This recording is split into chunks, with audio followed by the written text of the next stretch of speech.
नमस्कार दोस्तों, स्वागत है आपका अपने YouTube स्टडी चैनल पर। आज हम पढ़ेंगे घटना चक्र से प्राचीन भारत का इतिहास। कल हमने पढ़ा था प्राचीन भारत का इतिहास से हमने पाषाणकालीन सभ्यता पढ़ी थी और आज का टॉपिक है सैंधव सभ्यता एवं संस्कृति। गाइस, ये वन लाइनर फैक्ट्स हैं जो कि UPSC की विभिन्न परीक्षाओं में आए क्वेश्चन पर आधारित हैं। तो आइए वीडियो की शुरुआत करते हैं। वीडियो को शुरू से अंत तक ज़रूर देखें। वीडियो उपयोगी लगे तो लाइक करें और चैनल को सब्सक्राइब करें। तो चलिए वीडियो की शुरुआत करते हैं। हड़प्पा संबंधित है सिंधु घाटी सभ्यता से। सिंधु सभ्यता संबंधित है आद्य ऐतिहासिक युग से। सिंधु घाटी की सभ्यता गैर आर्य थी क्योंकि वह नगरीय सभ्यता थी। सिंधु घाटी सभ्यता को आर्यों से पूर्व की रखे जाने का महत्वपूर्ण कारक है। क्या है? मृतभांड। सिंधु घाटी की सभ्यताओं को हमने आर्यों से पूर्व की रखी गई है, मानी है। क्यों ऐसा माना है? इसका मुख्य कारक है मृतभांड, मिट्टी के भांड बर्तन। सिंधु घाटी संस्कृति वैदिक सभ्यता से भिन्न थी क्योंकि इसके पास विकसित शहरी जीवन की सुविधाएं थी। इसके पास चित्रलेखीय लिपि थी। इसके पास लोहे और रक्षा शास्त्रों के ज्ञान का अभाव था। कि सिंधु घाटी की संस्कृति वैदिक सभ्यता से भिन्न थी। वैदिक सभ्यता से भिन्न थी और क्यों भिन्न थी? क्योंकि इसके पास विकसित शहरी जीवन की सुविधाएं थी। इसके पास चित्रलेखीय लिपि थी, लेकिन इसके पास लोहे और रक्षा शास्त्रों के ज्ञान का अभाव था। हड़प्पा संस्कृति की जानकारी का प्रमुख स्रोत है पुरातात्विक खुदाई। हड़प्पा सभ्यता की उत्पत्ति के संदर्भ में सही सुमेलन है। ये सभी इनके जो सही हैं वही इनके राइट में लिखे हैं। तो EJH मैके ने सुमेर से लोगों का पलायन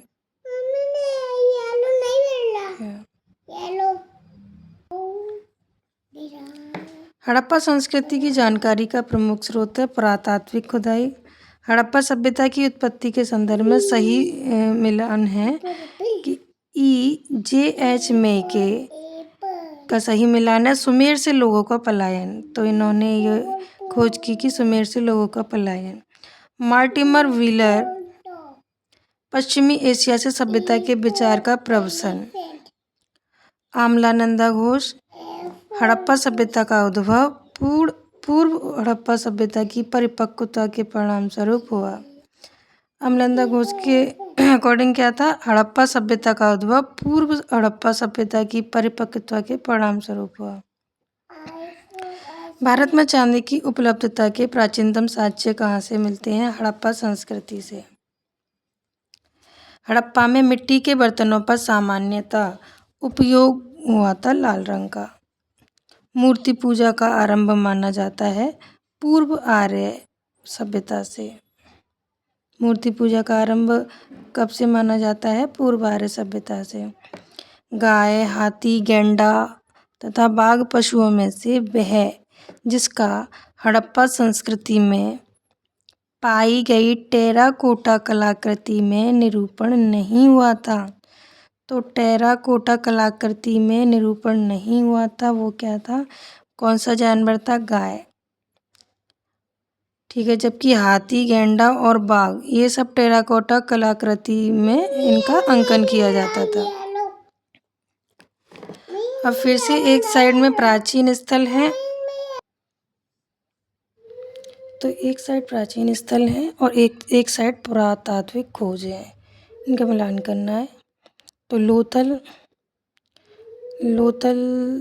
से किसकी खोज की गई है? गोदीवाड़ा की।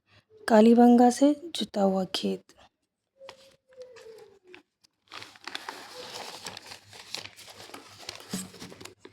एक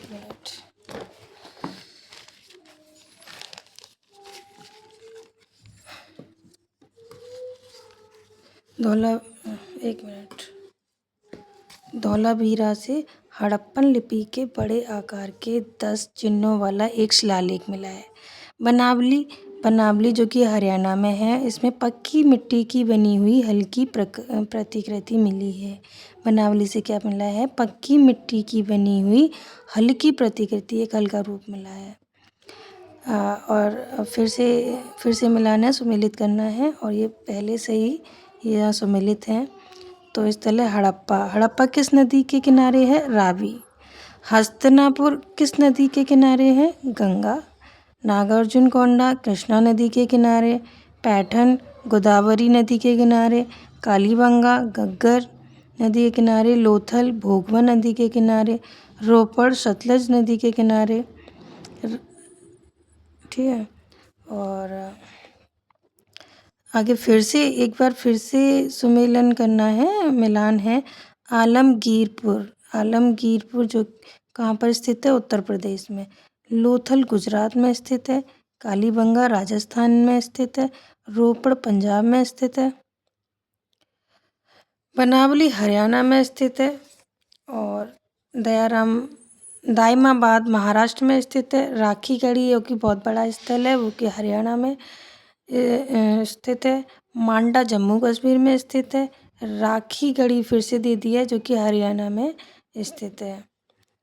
फिर से मिलान करने के लिए है कि हड़प्पा की खोज की एक तरफ स्थल है और एक तरफ खोज करता है। तो हड़प्पा जो है वो दयाराम साहनी ने उत्खनन किया है। हड़प्पा का उत्खनन दयाराम साहनी ने 1923 से 24 तक तथा फिर से किया था पुनः 1924 से 25 तक। ठीक है। हस्तिनापुर का उत्खनन किया है बीबी लाल ने 1950 से 1952। तक्षशिला जो कि बिहार में है, जॉन मार्शल ने किया है 1913 से 34 तक। ठीक है, माफ़ कीजिएगा, तक्षशिला मैंने बिहार बोला, बिहार में नहीं है, ये पाकिस्तान में, और पाकिस्तान के रावलपिंडी में। कौशाम्बी NG मजूमदार है, जिनकी खोज की थी, जिसकी उत्खनन की थी 1936 से 37 तक। कौशाम्बी यूपी में यमुना किनारे स्थित है। लोथल गुजरात में स्थित है, जिसके उत्खनन किया है SR राव ने। सुरकोटदा का उत्खनन किया है JP जोशी ने, जो कि गुजरात के कच्छ में है। धौलावीरा भी गुजरात में है, जिसका उत्खनन किया है JP जोशी ने। अब है नेक्स्ट पॉइंट, हड़प्पा संस्कृति के सिंध में अवस्थित स्थल है। हड़प्पा संस्कृति के सिंध में अवस्थित स्थल है मोहनजोदड़ो। चंदहुदड़ो, जुडेरजोदड़ो, आमरी, कोटदीजी एवं अली मुराद। तो सिंध में हड़प्पा के कौन से स्थल स्थित है? मोहनजोदड़ो, चंद्रहुदड़ो, जुडेरजोदड़ो, आमरी, कोटदीजी एवं अली मुराद। चंदहुदड़ो के उत्खनन का निर्देशन किसने किया था? JH मेके ने। कालीबंगा, हड़प्पा, लोथल एवं आलमगीरपुर में से सिंधु घाटी सभ्यता का वह स्थान जो अब पाकिस्तान में है, हड़प्पा। क्योंकि गाइस ये कालीबंगा जो है वो आपका राजस्थान में है, और लोथल गुजरात में है, आलमगीरपुर उत्तर प्रदेश में है। तो ये क्या रहा? हड़प्पा कहाँ पर है? पाकिस्तान में है। ठीक है। रंगपुर जहाँ हड़प्पा की समकालीन सभ्यता थी वह है सौराष्ट्र में। सौराष्ट्र के किस जगह पर? रंगपुर जहाँ हड़प्पा की समकालीन सभ्यता थी वह है सौराष्ट्र में। सौराष्ट्र कहाँ पर है? गुजरात में। दधेरी एक परवर्ती हड़प्पीय पुरास्थल है। परवर्ती मतलब बाद में आया था। दधेरी एक परवर्ती हड़प्पीय पुरास्थल है, जो कि कहाँ का है? पंजाब का। हड़प्पा, मोहनजोदड़ो एवं लोथल में से सिंधु सभ्यता का वह स्थान जो भारत में स्थित है वो है लोथल गुजरात में। वह हड़प्पई नगर जिसका प्रतिनिधित्व लोथल का पुरातत्व स्थल करता है वह स्थित है भोगवा नदी पर। यानी कि इसका कहने का तात्पर्य है कि जो लोथल जो स्थल है वो किस नदी पर है? भोगवा नदी पर। सिंधु घाटी सभ्यता का पत्तन नगर था लोथल। सिंधु घाटी सभ्यता का पत्तन मतलब कि बंदरगाह नगर था, वो क्या था? लोथल। कालीबंगा, रोपड़, पाटलिपुत्र तथा लोथल में से वह जो सिंधु घाटी की सभ्यता से संबंधित स्थल नहीं है। आपने पढ़ा था कालीबंगा, जो कि कालीबंगा, रोपड़, पाटलिपुत्र के बारे विषय में तो अभी तक हमने नहीं पढ़ा। तो कालीबंगा, रोपड़, लोथल ये जो स्थल हैं वे सिंधु घाटी की सभ्यता से संबंधित है, लेकिन जो पाटलिपुत्र है वो सिंधु घाटी सभ्यता से संबंधित नहीं है। ये महाजनपद वाले चैप्टर में से है। ठीक है, अब आगे चलते हैं।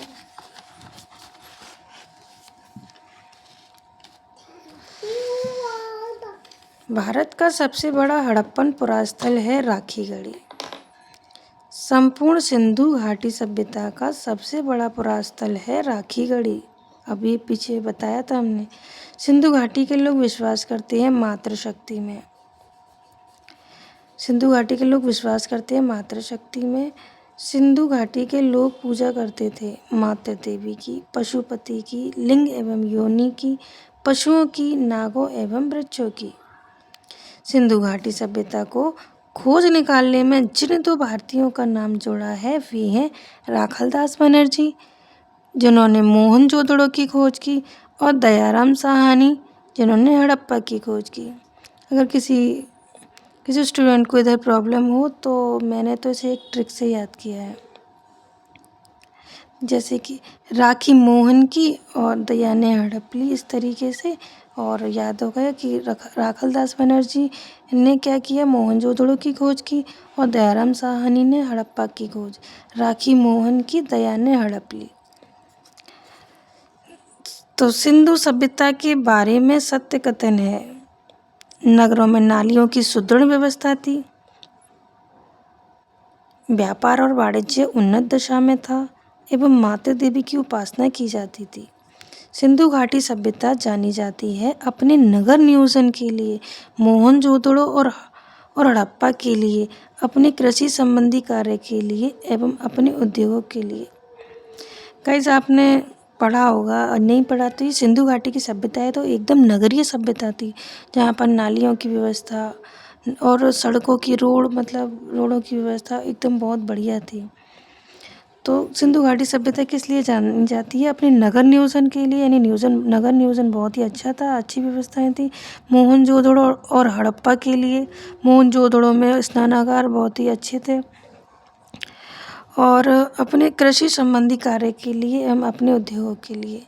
हड़प्पा का उत्खनन करने वाला प्रथम पुरातत्वविद जो इसके महत्व को नहीं समझ पाया था,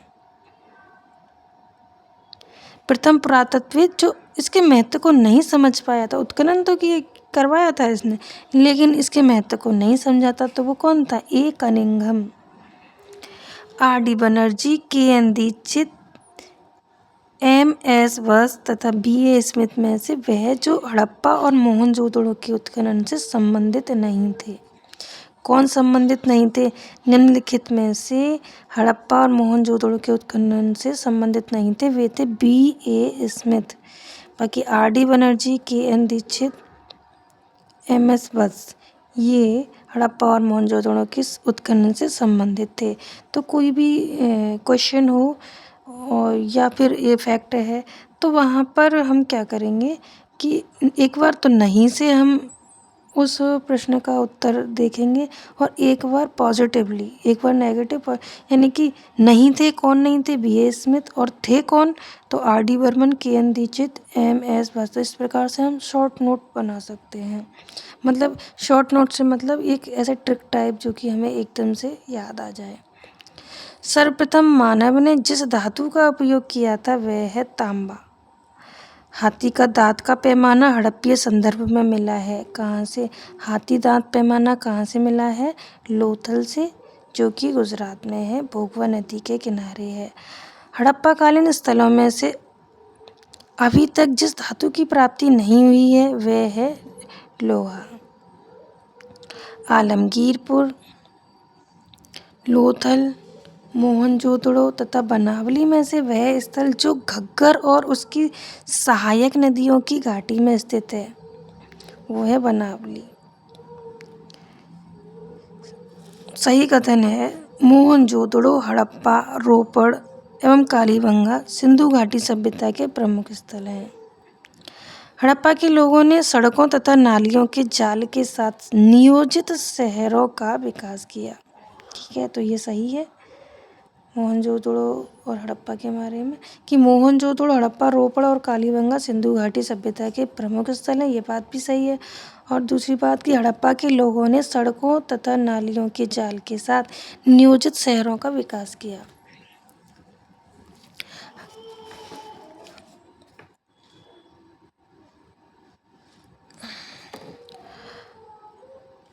हड़प्पन संस्कृति के संदर्भ में शैलकृत स्थापत्य के प्रमाण मिले हैं। शैलकृत स्थापत्य के प्रमाण कहाँ मिले हैं? हड़प्पा संस्कृति के संदर्भ में शैलकृत स्थापत्य के प्रमाण मिले हैं धौलावीरा, गुजरात से। धौलावीरा जिस राज्य में स्थित है वह है, अभी बताया, गुजरात में। वह हड़प्पीय नगर जो 3 भागों में विभक्त है धौलावीरा।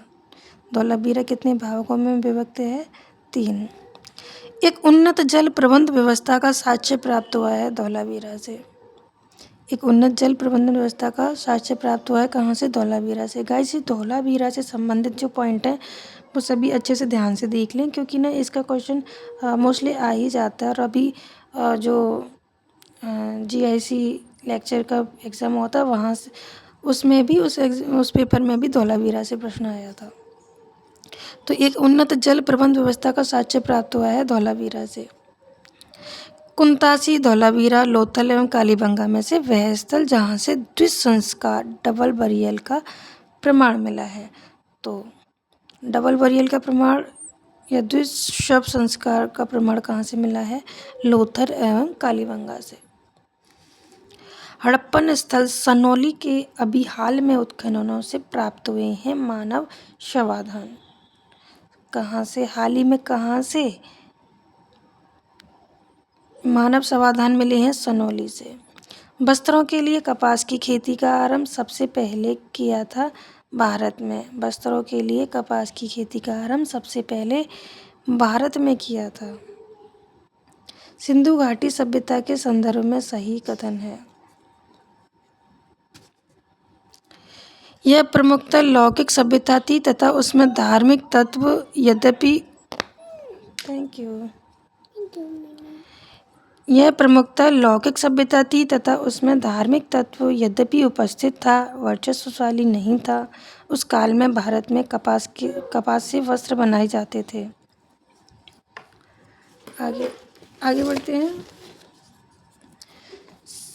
सिंधु सभ्यता के संदर्भ में सही कथन है, जो पहले से ही छांटा रखा है कि सिंधु सभ्यता के बारे में क्या सही है कि वे देवियों और देवताओं दोनों की पूजा करते थे। सिंधु घाटी सभ्यता से संबंध विख्यात वृषभ मुद्रा प्राप्त हुई थी। वृषभ मतलब बैल। वृषभ मुद्रा प्राप्त हुई थी मोहनजोदड़ो से। वह पशु जिनका अंकन हड़प्पा संस्कृति की मोहरों पर नहीं मिलता। तो हड़प्पा संस्कृति की मोहरों पर किस पशु का अंकन नहीं मिलता है? वे हैं घोड़ा, गाय एवं ऊंट। जिस पशु के अवशेष सिंधु घाटी सभ्यता में प्राप्त नहीं हुए हैं वह है शेर।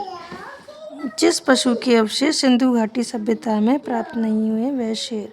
अभी तक शेर के बारे में हमने भी नहीं पढ़ा। और फैक्ट ये है कि सिंधु घाटी सभ्यता से शेर के अवशेष प्राप्त नहीं हुए। मणिपट्टिका पर उत्कीर्ण सींग युक्त देवता की कृति प्राप्त हुई है कालीबंगा से। वह सभ्यता जो नील नदी के तट पर पनपी, मिस्र की सभ्यता, जो कि सबसे बड़ी सभ्यता है। माया, एज़टेक, मुइस्का, इंका सभ्यताओं का उत्तर से दक्षिण का सही क्रम होगा। उत्तर से दक्षिण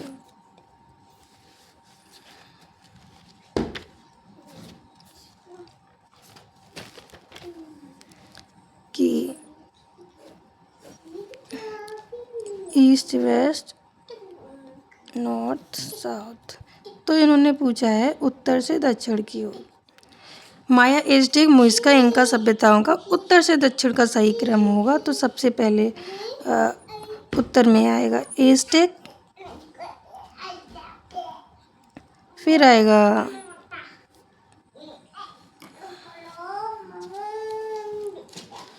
एक मिनट, ये तो बहुत छोटा दिखाई रहा है।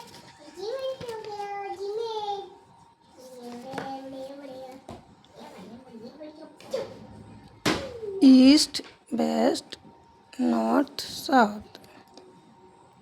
तो सबसे पहले क्या आएगा उत्तर में एज़टेक, क्योंकि हमें उत्तर से दक्षिण की ओर बताना है, यानी कि इस टाइप से। और एज़टेक, इसके बाद में आएगा माया, माया के बाद आएगा मुइस्का, और मुइस्का के बाद में आएगा इंका। ठीक है, तो इस तरीके से भी पूछता है, तो हमको भारत के मैप के थ्रू हमको ये चीज़ समझनी चाहिए। लेखन कला की उचित प्रणाली विकसित करने वाली सर्वप्रथम प्राचीन सभ्यता थी। लेखन कला की उचित प्रणाली विकसित करने वाली सर्वप्रथम प्राचीन सभ्यता थी कौन सी? सुमेरिया। ठीक है गाइस, आज का टॉपिक यहीं तक करेंगे। और आपको अगर मेरी वीडियो अच्छी लगे, उपयोगी लगे, तो इसको लाइक करिएगा। इसमें कोई सुधार की ज़रूरत है तो आप मुझे सजेस्ट कीजिएगा। और बीच बीच में डिस्टरबेंस हुआ था, डिस्ट्रैक्शन हुआ था, क्योंकि मेरा छोटा बेबी इधर उधर घूम रहा था, बातें कर रहा था, तो इसके लिए सॉरी। तो इसी तरीके के कंटेंट के लिए मेरी क्लास देखते रहिए। मेरे चैनल को आप सब्सक्राइब कर लीजिए। तब तक के लिए thank you, bye bye, take care.